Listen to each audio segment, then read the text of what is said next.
Everyone, it's Liam here from Rating the Races. So the Cheltenham Festival is 1 week and 1 day away. It starts next Tuesday, so not tomorrow, but the following Tuesday. And I thought I would go through the Cheltenham races, the Cheltenham 4 days races one by one, having a look at those that I'm currently interested in, those that I'll be having a bet on now, and there'll be a couple that I'll probably add on the day, but I'm more than happy to have a go now, to be honest. I think some of these are going to end up shorter, particularly when we start getting the declarations, and the entries properly tomorrow, moving forward, when horses then suddenly only have the one target, the bookmakers react and start moving all their prices around. So we'll start off looking at the Supreme Novice, and there are two in this race that I'm interested in. They are Work Ahead and You Oughta Know. Starting off with Work Ahead, he finished third on his hurdles debut, behind Jasmine DeVoe and the Enabler. Now, I actually think that's good form. Now, Jasmine DeVoe, we have to remember, was a champion bumper winner last year. Won the champion bumper at Cheltenham. And then they probably went slow enough at Navan that her jumping, his jumping wasn't really put under pressure. They then stepped him up in trip. Now, I don't totally get that, because the horse had looked, I feel his best effort came over 2 mile and they went up in trip. Maybe he's just getting tired and there's too many hurdles in his way. Drop him back to 2 mile and see how he gets on. But anyway, the Enabler finished third that day, and I think that was a really good run at Navan. I thought it was a very good race. I think everything went nicely, and Work Ahead probably just needed the run, needed the experience, and didn't maybe have the pace at that point in his career. Now, I say that, which is a strange thing to say, in that he'd come back from 3 to 2, so he was readjusting to coming back to 2 mile, having been last seen in a 3 mile point to point. I do think it was a good race though, and the Enabler did go out and win next time out. Jasmine DeVoe has since disappointed a little bit in graded races, and to be fair, the Enabler then featured in a listed handicap hurdle. Yeah, I think that was a really good effort from Work Ahead, and Work Ahead then demonstrated that experience really told next time out at Leopardstown, when beating William Money, Sprint de la Mer, Redemption Day and Jacob's Ladder. Now, William Money has since gone and finished second to Kawabunga, who was a short price for this race and a short price for the 2.5 Novice Hurdle if he'd turned up. William Money only got beat 1.5 lengths by that horse, whereas got beat 7 lengths by Work Ahead. William Money then went to Punchestown for a listed hurdle and absolutely walloped them, won by 15 lengths. Good performance. The third place horse, Sprint de la Mer, has since come out and won twice, winning at Fairyhouse in a beginner's chase, and then winning a novice chase. Now, I know, it's chasing. I think it's great to see a trainer do that. Finish 5th in a maiden hurdle, 3rd in a maiden hurdle, and go, well, we've got a chaser. We're going chasing. And they've gone straight away over fences, really quick in his career to go over fences. But he's gone chasing, and he's won 2 races since, franking the form of William Money. The 5th place horse, Jacob's Ladder, who was a fair way back behind Work Ahead, has since come out and won as well. He went to, where did he go? And he just got up on the line, didn't he? He went to Naas, but he actually went to Navan first, winning a maiden hurdle, then went to Naas and won a grade 3 hurdle. He'd finished 28 lengths behind Work Ahead. I don't feel there are any negatives about Work Ahead, really. I think he's very, very solid, and I think he's the one I want to be on in the Supreme Novice, just because he's not trained by Willie Mullins. Willie Mullins got beat in this race last year by a Henry de Bromhead. Slade Steele got up to beat Mystical Power. I could see the same happening again. Kobik de Board maybe hitting the front. Salvatore Mundi being up there, and Work Ahead running them down, because Work Ahead should be staying on strongly because he's got that 3 mile point to point form. Yeah, I think Work Ahead is the bet in this race. Remember, he beat William Money, who's the 5th favourite, by 7 lengths and comfortably beat him. Work Ahead at 10s is a bet for me. He's going to go off shorter than that. I imagine we might even see Willie might not even run both of those. He might go Salvatore Mundi. Isn't our horse for the Supreme. It's all about Kopek de Board. That's the one we're sticking in, and that's the one we're leaving in there. Work ahead at 10s, I think, is a bet in the Supreme Novice. Saying what I just said about Willie Mullins, I think he might keep some of his better ones away, but he might still let You Ought to Know have a run here. And You Ought to Know ran in the Champion Bumper last year, went off 15-2 for the Champion Bumper, having come into the race in really good form. A couple of wins, Kilbeggan and Galway, then finished second to Giraud and Machan before turning up to Cheltenham for the Champion Bumper, 15-2. Didn't look like... I don't think he could keep up in this bumper situation. I think add a few hurdles, and that would really suit him. And I think he demonstrated that when winning at Punchestown, beating Brave Brigadier. Now, initially, you look at that and go, he beat 125 to 1 shot. Of course, he's going to win by that far. That horse then went to Punchestown and finished second to Kappa G Pike. Yes, okay, was well beaten again, beaten 17 lengths. But I'd kind of suggest that Willie's got a couple here that they're complete unknowns.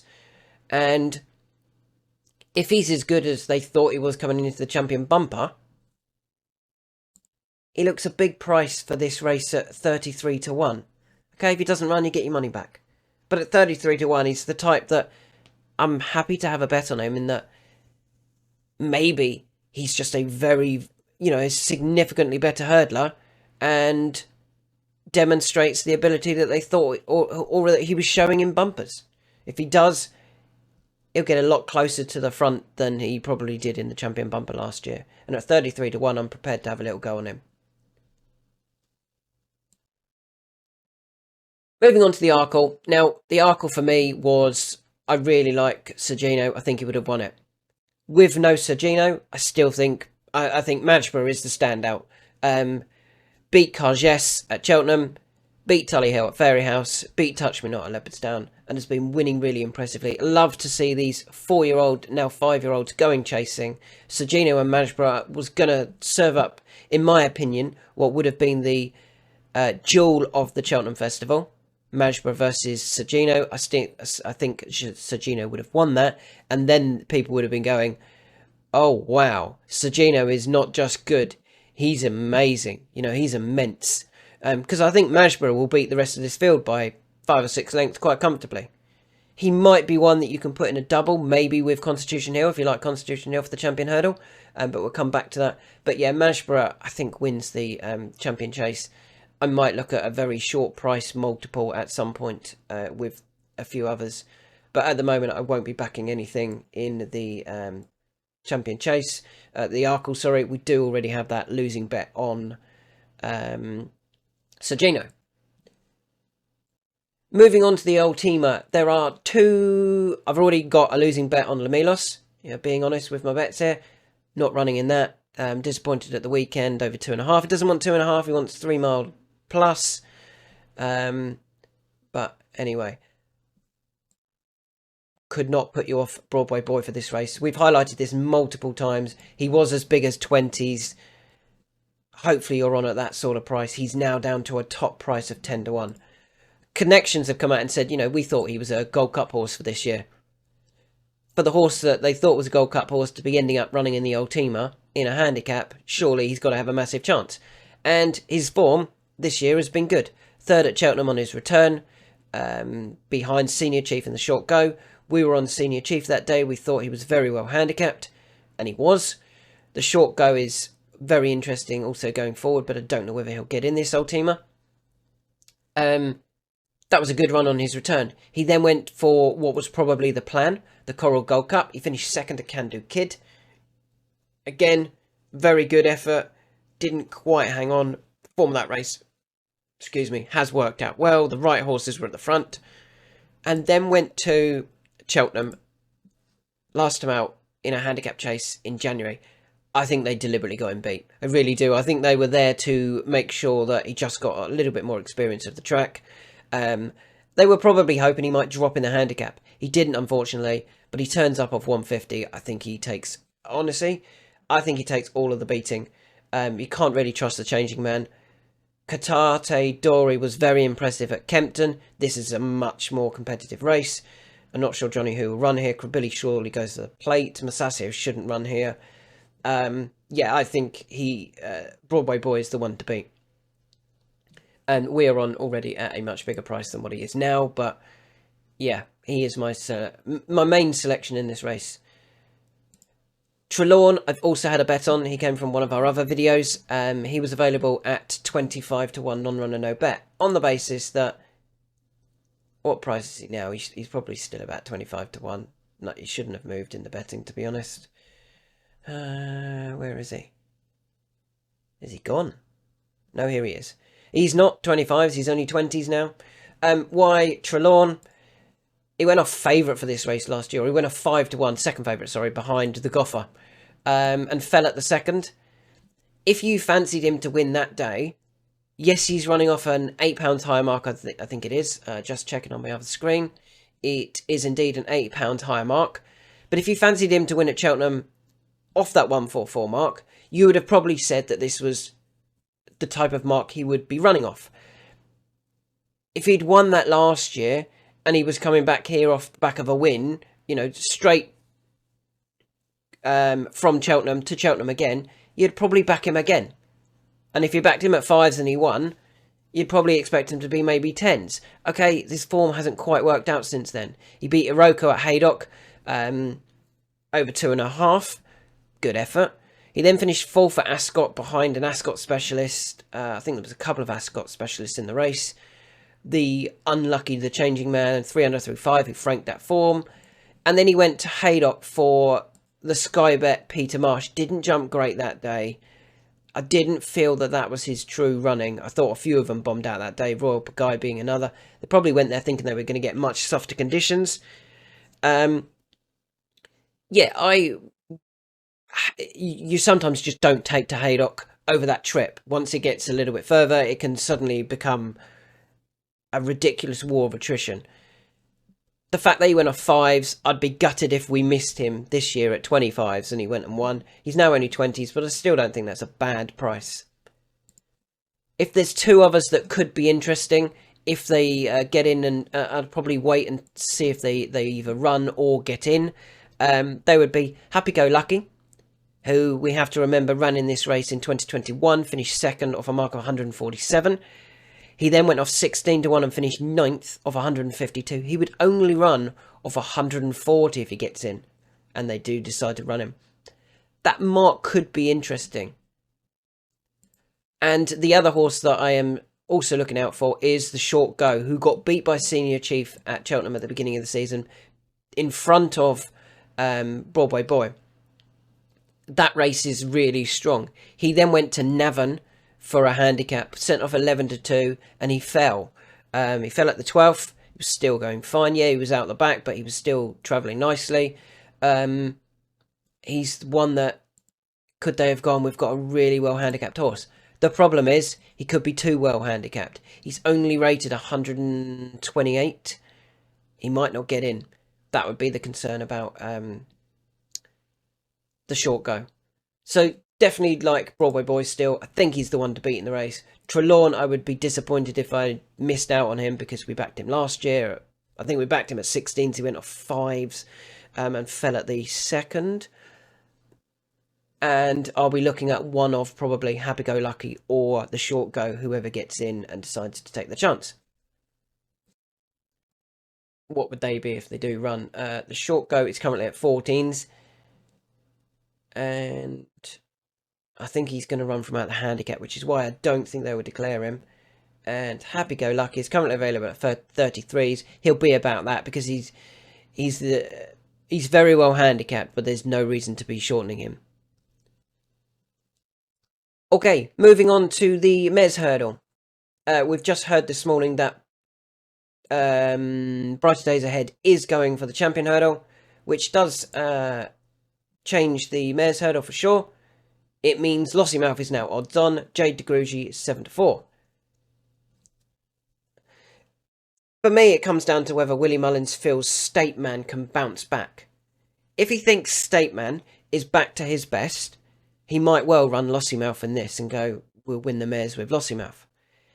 If he doesn't think State Man is good enough or can bounce back to his best, it wouldn't surprise me if he ran Lossiemouth in the Champion Hurdle as well. So we could have Lossiemouth, Brighter Days Ahead, Constitution Hill, and State Man all in the Champion Hurdle, which makes for a good Champion Hurdle. But it then makes, for me, a penalty kick for Jade de Grugy. Willie ran, whoops, just close that. Willie ran great Jade de Grugy in the Punchestown hurdle that he likes to win en route for the Mares Hurdle. I don't see any negatives about her, really. I think she's very good. She'll appreciate the 2.5 mile trip. She probably got beat at Cheltenham last year because she didn't have the pace, because that was over 2 mile 1. Didn't quite have the pace to keep up. Over 2.5 mile, which the Mares Hurdle is, I fully expect her to run a much better performance. And to be honest, she went off 2 to 1 last year. Brighter Days Ahead went off 5 to 6. Golden Ace 10s, Birdie or Bust 10s. I would have Jade de Grugy about the same sort of price if Brighter Days Ahead was running in it. I don't think Lossiemouth is as good as Brighter Days Ahead. I think I'm happy to take a bet on Jade de Grugy. Jade de Grugy, I'm pretty confident, will run in the Mares Hurdle. Lossie Days Ahead. Lossie Days Ahead? Oh dear. Lossiemouth might not. If Lossiemouth doesn't, you've got a great price about Jade de Grugy. I'm pretty sure Jade de Grugy will run in the hurdle. And if she does and Lossiemouth doesn't, she goes off a really short price, odds on, and should win that, in my opinion. Moving on to the Champion Hurdle. Now, I don't think Brighter Days Ahead is good enough to win it. I also don't think Lossiemouth is good enough to win it. I don't think the mares are good enough. For me, the 2 horses I'd still be interested in are State Man and Constitution Hill. If Constitution Hill is fully fit and he's at his best, he wins it. I'm really confident of that. He will still win it. If there's a chink in his armour, I think State Man takes advantage. Not Brighter Days Ahead, not Lossiemouth. State Man is good at Cheltenham. He's only been beaten once at Cheltenham by Constitution Hill. That's Constitution Hill, who I believe will be... I think Constitution Hill was one of, if not the greatest 2 mile hurdlers I've seen. I'm trying to think who else we've had. Hurricane Fly is right up there. I think Constitution Hill would have beaten him. I really do. Annie Power. I think Constitution Hill beats Annie Power. Vautour, Duvan. No. They're chasers. Who am I missing? I can't think off the top of my head. I honestly think Constitution Hill is the best 2 miler I've ever seen over hurdles. Bearing in mind, I'm only 35. So before you start reeling off names that were way before I was born. And as such, I think Constitution Hill will win and State Man will chase him home. I then think it'll be a match. It'll be close between Brighter Days Ahead and Lossiemouth for 3rd. And the rest will be nowhere. So then this race is all about what do. You could put Constitution Hill in a multiple with Majborough. Maybe something else you might find. I do like Ante-Post for the stayers. We'll come on to that in a future video. Yeah, you could try and put a few in a multiples if you like them. But my thoughts are Constitution Hill wins this, State Man chases him home if they both run to their best and they are both back to form. And finally, the last race I want to talk about is the what's it called this year? We're going to call it the Fred Winter. Yeah, the Fred Winter. The 2 horses I like here. I'm not going to talk about any in the National Hunt Chase, the last race, because I don't have any angles in there at the moment. The 2 horses I like for the Fred Winter are Willie de Hoy. I hope I'm saying that right. It's probably got a bit of a French accent, hasn't it? At 7s. We've got to remember, at the beginning of the season, they were like, this is our Triumph Hurdle horse. And his second behind Nietzsche Haas, that does look good form. Nietzsche Haas is very, very smart. Nietzsche Haas obviously came to... Where did he run? Chepstow. absolutely walloped him in the Grade 2. Has some really good form, does Willie de Hoy. Does Nietzsche Haas. And Willie de Hoy, that was a great effort finishing second. Okay, it's not quite gone to plan for Willie Mullins, but I kind of feel that once he got beat, they went, we'll go and win the Fred Winter with him instead, and we'll focus on going chasing next year with him. And by doing that, they entered him in a Grade 2. They made sure he got beat. Similarly, again, last time out at Leopardstown, they gave him a little bit of a different ride. He ran on strongly at the finish. They're like, yep, perfect preparation with the Fred Winter in mind. Or what is it called now? The Hall, Garton and Novum Wines Juvenile Handicap Hurdle. No, we'll be calling it the Fred Winter. Yeah, I thought that was a perfect preparation. He looks like this will be one of those that people go, how did we not get on Willie de Hoy? He was being touted as their Triumph Hurdle horse. He ends up in the handicap and he wins it. It kind of looks that obvious to have a bet on him, to be honest. He's available at 7s. We've mentioned him many a times. Slightly bigger prices. But I think he is one that you do want to be having a bet on. The second horse in this race that I want to talk about, so we've mentioned Willie de Hoy. The second horse is Mercia. This is another one that I think is like, why would you not have a bet on Mercia? Great form in France, came over to Leopardstown, went straight into that Grade 2 behind Willie de Hoy and Hello Neighbour, etc. Finished 8th. They went forward that day. Probably wasn't there to win the race, just gain experience. Next time out is the key race for me. They went to Naas for that race that so often throws up the winner for the Fred Winter. And Mercia ran a hugely eye-catching race. Didn't always jump great. She was held up at the back, ran on strongly. I feel if they were really like, I think they were trying to teach her to jump and they were trying to teach her how to run rather than 100% going for the win. If they had, I think she would have won that. But even then, you go, okay, she got beat by a neck. By Bacchanalian. Has Bacchanalian done anything? Yes.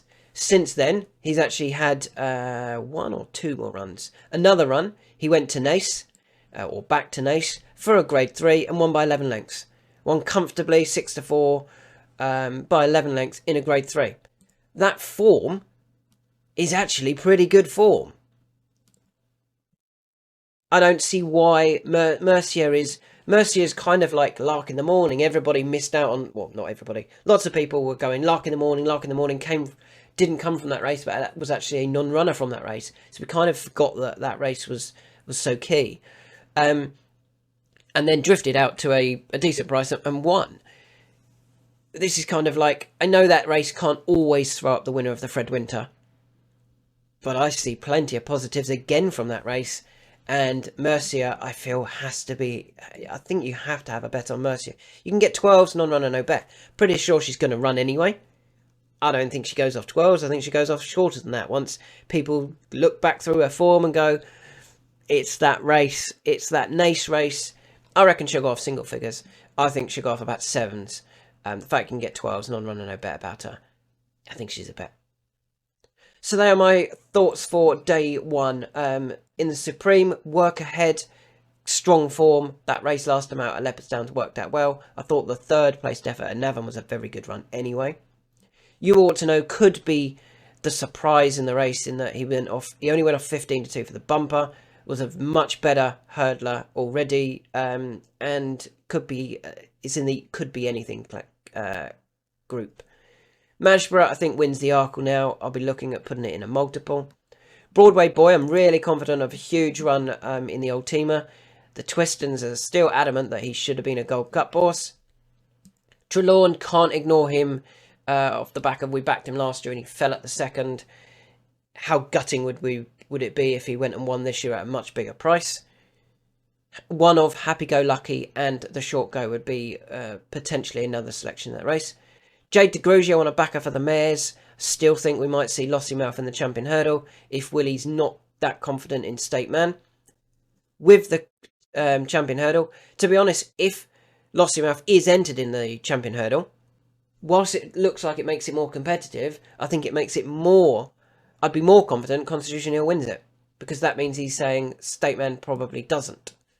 I don't know why I've got this like that. Stateman probably doesn't. So yeah, Constitution Hill may well end up in that multiple.